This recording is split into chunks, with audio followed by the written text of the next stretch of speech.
মই আনন্দিত হৈছোঁ, নিঃসন্দেহে সন্তুষ্ট হৈছোঁ। এক প্ৰকাৰ বিশেষ ধৰণৰ সন্তুষ্টি মই লাভ কৰিছোঁ।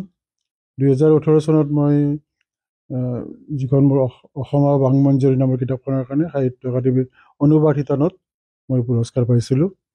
আৰু এইবাৰ সংস্কৃত সাহিত্য যিটো ভাষাৰ সেই শিতানত মূল পুৰস্কাৰটো পাইছোঁ মোৰ ভাস্কৰ চৰিতম নামৰ ঐতিহাসিক কাব্যখনৰ কাৰণে, হিষ্টৰিকেল কাব্য। ৰজা ভাস্কৰ বৰ্মা, তেওঁৰ জীৱন আৰু তেওঁৰ সময়, এই বিষয়ক লৈ মই গ্ৰন্থখন ৰচনা কৰিছিলোঁ। গ্ৰন্থখন ৰচনা কৰোঁতে মোৰ বহুদিন সময় লাগিছে।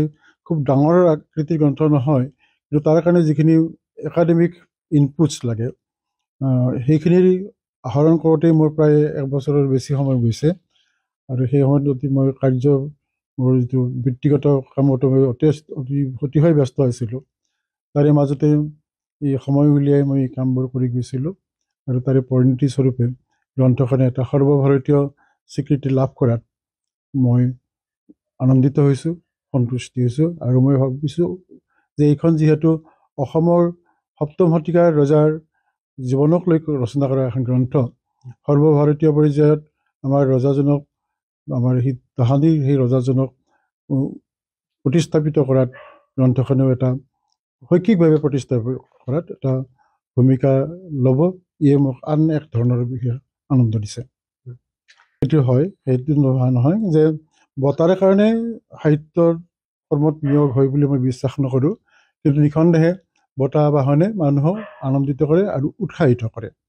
আৰু এক প্ৰকাৰ দায়িত্ববোধ হৈ আহি যায় যে সাহিত্য একাডেমীৰ দৰে এটা অনুষ্ঠানৰ পৰা এটা স্বীকৃতি পোৱাৰ পিছত দায়বদ্ধতা বাঢ়ে লেখকসকলৰ।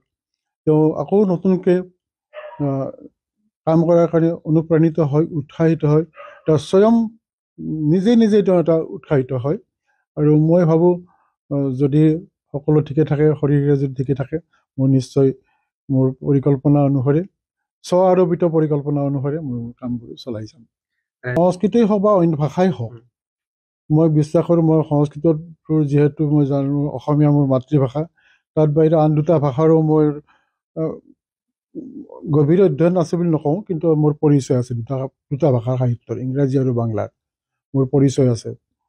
গতিকে মই বিশ্বাস কৰোঁ যে ভাষাটো যিয়েই নহওক, লাগিলে লেখক হ'ব লাগিলে তেওঁ এজন ভাল পঢ়ুৱৈ হ'ব লাগিব। ভাল পঢ়ুৱৈ নহ'লে ভাল লেখক হ'ব নোৱাৰে।